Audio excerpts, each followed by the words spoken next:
On this motorcycle, I have a wireless phone charger. This is very nice, very convenient. Um, it locks in place very well, but that's not what I'm going to do today. What I'm going to do is modify the way I connected this. The way it's designed to be connected is hook up to the battery, and you flip a switch in the back that turns on the wireless charger, or you can flip the switch the other way and that turns on the USB charger underneath here.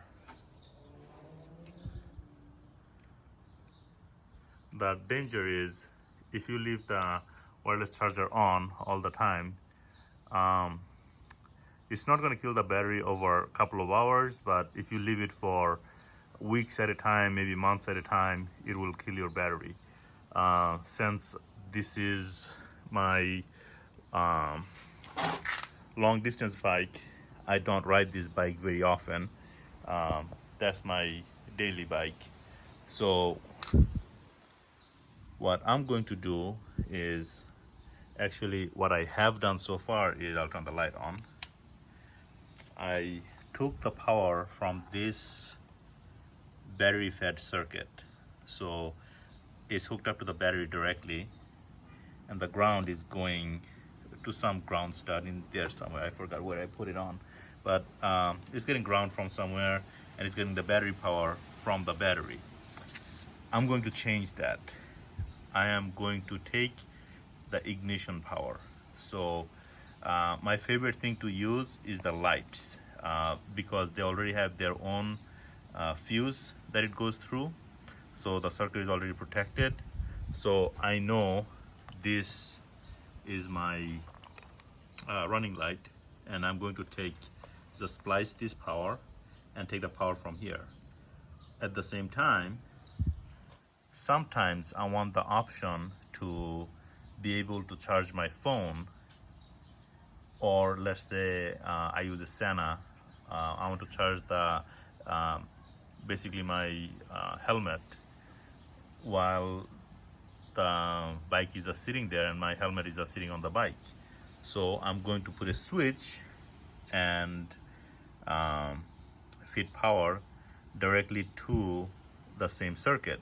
But the danger is, if I am taking power from here and I'm taking power from the battery, as soon as I hit the switch, this will light up my tail lights, which defeats the purpose if I'm trying to not kill my battery. So I'm going to use a diode to connect all that.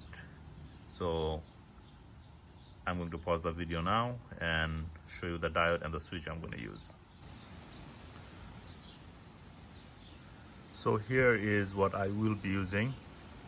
This is a low power diode. This supports about an amp. 1 amp is good enough to charge my phone, so this is strong enough. So I'll be using the diode to direct the power from the switch to the light. Actually, the other way around, from the light to the switch. So that way, when the light is on, my phone charges, but when the switch is on, it doesn't affect my light. For that, I will be using this latching switch, where you can push it and stays on, push it again and turns off. I could also use a toggle switch, but for this purpose I'm going to use this switch and not the momentary switch where the switch is only on for the time you're holding it down. So for now I'll be using this switch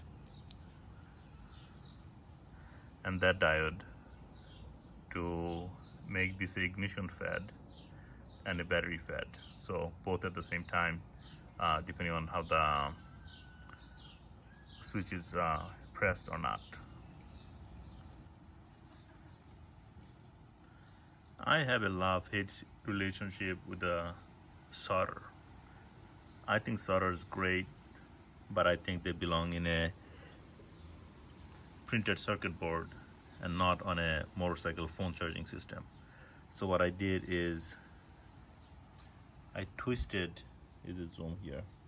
I twisted that on there, because if I soldered it, it would create a really what's the word I want to use, brittle hard point, and with vibration over time it may break. So I just twisted something wires on there and made sure it's tight, it's not loose. Then I did the same thing on the other end. What I did is I used a skinny shrink tube. Then I use a little bit stiffer shrink tube with glue, just to make the whole thing solid and give it some strength, so the wire inside doesn't move at all. I'm going to do the same thing on this side, and I'm confident that this wire is not going to come apart or break. I did it before and it worked for me before. So that's how I'm going to wire up the switch.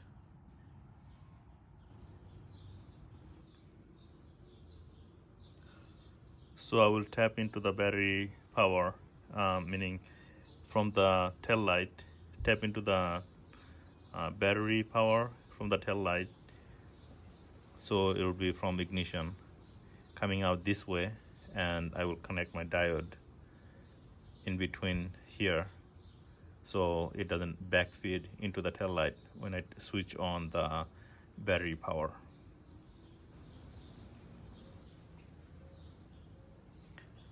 Like I mentioned before, I don't like to use solder too much if I don't have to. So power will come out from here, from the tail light, then go through the diode and continue on.